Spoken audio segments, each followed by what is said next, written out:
बिल्कुल मुल्क के टिड़िया गली कूचों में हर जगह जो है सब्ज हिलाली परचमों की बहार है, क्योंकि आज पाकिस्तान का यौम आज़ादी है और पाकिस्तान का हर बच्चा बड़ा बूढ़ा हर कोई जो है पाकिस्तान से प्यार करता है। वो अपने यौम आज़ादी को भरपूर तरीके से इसको मना रहे हैं और बड़ों के साथ साथ बच्चे भी जो है अपने मुल्क से इंतहाई मोहब्बत करते हैं। आज क्योंकि स्कूलों की छुट्टियां हैं तो इस वजह से वो स्कूल में तो कोई प्रोग्राम मुनक्किद नहीं हो सका, तो फिर बच्चों ने अपने घरों के अंदर ही यौम आज़ादी का प्रोग्राम मुनक्किद करके अपने मुल्क से मोहब्बत का इजहार किया।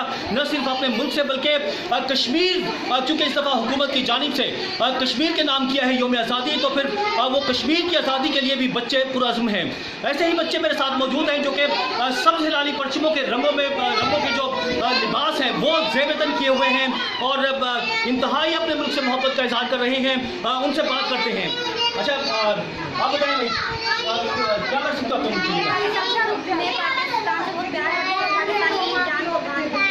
अच्छा, आप बोलें। पाकिस्तान जिंदाबाद, कश्मीर बनेगा पाकिस्तान।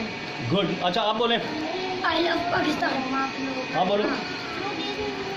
अच्छा, आप बताएं, आप क्या करोगे पाकिस्तान के लिए? पाकिस्तान के लिए अपनी जान तक कुर्बान कर सकते हैं। Part two be Pakistani. अच्छा, ये बच्चे मेरे साथ मौजूद थे और इंतहाई जोश व जज्बा है इनके अंदर। इन्होंने बाकायदा आज क्योंकि स्कूल की छुट्टियां हैं तो फिर यहीं घर पे ही अपनी यौम आज़ादी की तकरीब मुनक्किद की है और भरपूर पुरअज़्म हैं।